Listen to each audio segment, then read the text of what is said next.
சங்கரன்கோவில் அருகே அதிமுக உட்கட்சி மோதல். ஒன்றிய செயலாளர் கார் மீது மூட்டை வீச்சு வீடியோ வைரல்.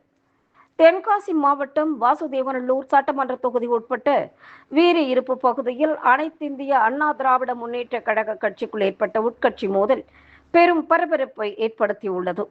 சங்கரன்கோவில் தெற்கு ஒன்றிய செயலாளர் ரமேஷ் அவர்கள் காரில் இருந்தபோது அதிமுக கட்சியினரே அவரது காரை குறிவைத்து மூட்டைகள் வீசிய சம்பவம் நடந்திருக்கிறது. இந்த திடீர் தாக்குதல் அந்த பகுதியில் பதற்றமான சூழ்நிலையையும் உருவாக்கியது. கட்சியில் சமீபத்தில் நடந்த வேட்பாளர் மாற்றம் சில நிர்வாகிகள் மற்றும் தொண்டர்களிடையே அதிருப்தியை ஏற்படுத்தியதாக கூறப்படுகிறது.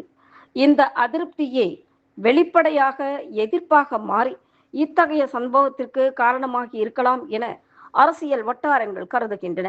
இந்த சம்பவம் தொடர்பான வீடியோ தற்போது சமூக ஊடகங்களில் வைரலாக பரவி வருவதால் மேலும் கவனம் ஈர்த்துள்ளது.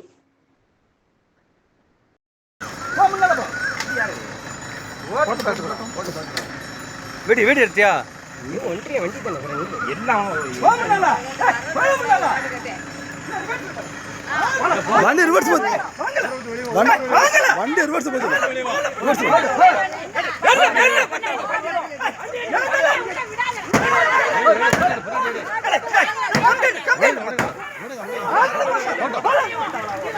போட்டோ